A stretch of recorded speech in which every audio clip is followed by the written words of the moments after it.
देखिए, सरकार किसी की बाप की जागीर नहीं होती। जनता तय करते हैं सत्ता पक्ष विपक्ष, और लोकतंत्र में जनता मालिक होती है।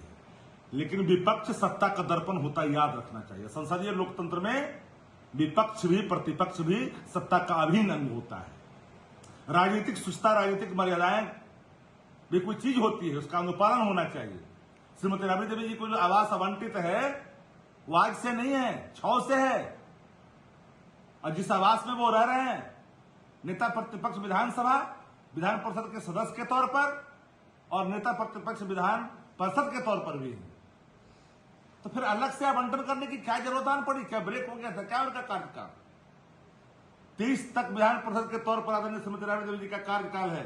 जिस दिन खत्म होगा, हवाई चप्पल पहन करके निकल जाए, कोई मोह ममता सरकारी आवासों से नहीं है। मैं आपको बिहार के आवाम को स्पष्ट तौर पर कह देना चाहता हूं, और सरकार को यह बात जाननी चाहिए।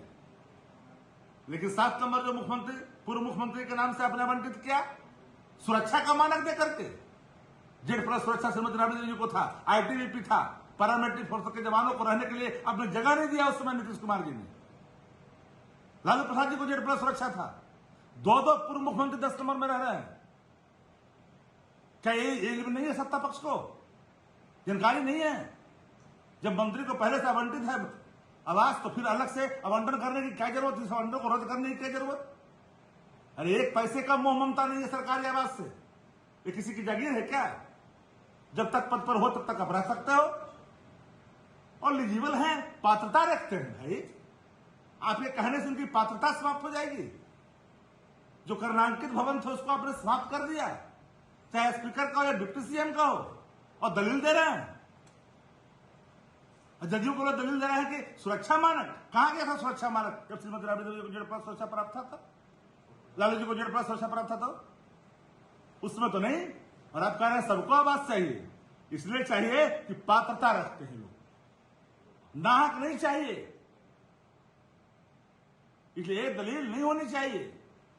लोकतंत्र में सत्ता आती और जाती है, जनता मालिक होता है। जनता एक एक चीज को काउंट कर रही है कि अपमानित किया जा रहा है, बंडिटा का इस्तेमाल किया जा रहा है, नफरत की राजनीति को हवा दिया जा रहा है, द्वेष की राजनीति को हवा दिया जा रहा है। राष्ट्रीय जनता दल राजनीति में मति भ्रम का शिकार है। पूर्व मुख्यमंत्री रहे हैं, इसके नाते मकान आवंटित कर दीजिए। इनका दिल दूसरे जगह लगता नहीं। लेकिन उदाहरण पेश है, माननीय नीतीश कुमार जी सन 2000 में बहुमत साबित नहीं कर पाए, राज्य के पूर्व मुख्यमंत्री के रूप में रहे, तो उन्होंने तो कभी सरकारी बंगला के लिए कोई आवेदन नहीं दिया, कोई उसकी प्रक्रिया नहीं अपनाई। लेकिन पूर्व मुख्यमंत्री रहे हैं, सजा याफ्ता हैं, CBI ED में पेशी होता है, इनको सरकारी बंगला चाहिए। सरकारी बंगला भी मिल गया 39 नंबर हार्डिंग रोड। लेकिन अरे सीखना है तो सीखिए ना नीतीश कुमार जी से। अगर लज्जा लगता है तो माननीय सम्राट चौधरी जी उदाहरण है। हमारी जानकारी के अनुसार 9 बंगला इनके विधायी जीवन में आवंटित हुआ। 3 बंगले में गए, 6 बंगला में नहीं गए। राज्य के उप मुख्यमंत्री का दायित्व संभाला तो अपना जो निवास स्थान है वहीं रहते थे। सरकारी काम के निष्पादन के लिए, उप मुख्यमंत्री के दायित्व के निर्वहन के लिए वो सरकारी आवास में अपने कार्यालय का संचालन करते थे। लेकिन अब माननीय मुख्यमंत्री बन गए हैं, ये तो स्वाभाविक है। माननीय मुख्यमंत्री का दायित्व होता है, राज्य की 14 करोड़ जनता का दायित्व है, और विपक्ष का भी राजनीतिक बोझ है। ये बोझ इतना कठिन है इन लोग का कि इन लोग कब क्या बोलेगा, क्या करेगा। तो सवाल यह पेश होता है कि 10 नंबर सर्कुलर रोड से बेपनाह मोहब्बत क्यों? लेकिन पूर्व मुख्यमंत्री होने के नाते मकान आवंटन हो जाए, वो परंपरा कायम रहे।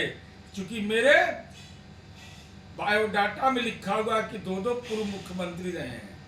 अरे यह भी बोलिए ना कि सजा याफ्ता मुख्यमंत्री रहा हो, जो CBI ED का आरोपी रहा हो, भ्रष्टाचार का गुनाह हो इसके मत्थे, वैसे लोगों को राज्य सरकार मकान आवंटित करे, यह कहीं से न्याय संगत है। इसलिए मकान तो खाली करना होगा।